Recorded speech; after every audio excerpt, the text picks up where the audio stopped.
Hi, so I'm going to show you 3 exercises for your abdominal muscles. We're going to do these exercises on the floor. The first one is a high plank. You can do this as a forearm plank as well if you prefer. You've got 2 options for your high plank position. Making sure you're keeping that bottom down so you've got that nice straight line so we're not sticking that bottom up. So either you can hold your plank here, squeezing that belly button towards the spine, or you can take it down onto your knees. And making sure you're not overextending, but also just being mindful of just taking your knees out a little bit further.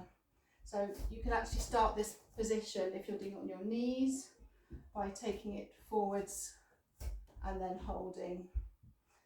Or like I said, take those knees up and holding there. So that is your high plank hold. I'm going to go onto my back for the next exercise, which is a dead bug, and I'm going to do this with a weight. You don't have to. So you're going to go onto your back, and you're going to take your legs to a 90-degree angle. I'm just going to move forwards a bit because of the camera. And you're going to hold your weight up in the air.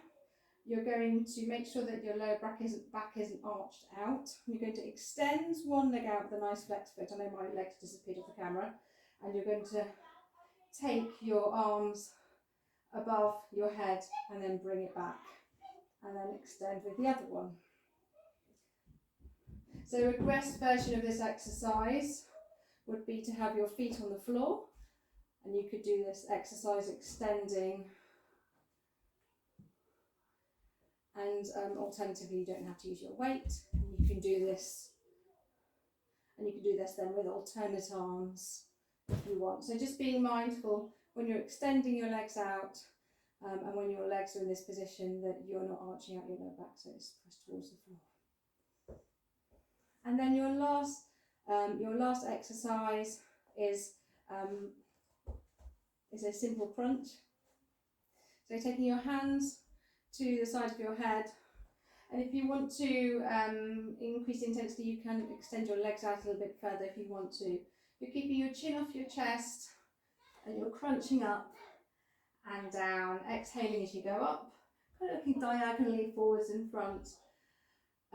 So a regress version of this is you could keep your hands sliding up and down your knees, or a regress version, so if you want to make it a little bit more intense, keeping your arms by the side of your head with your, and then when you crunch, making sure that your arms stay kind of close to your ears when you take it up, rather than tipping forwards like that. So keeping your arms there if you want to make that a slightly more difficult exercise.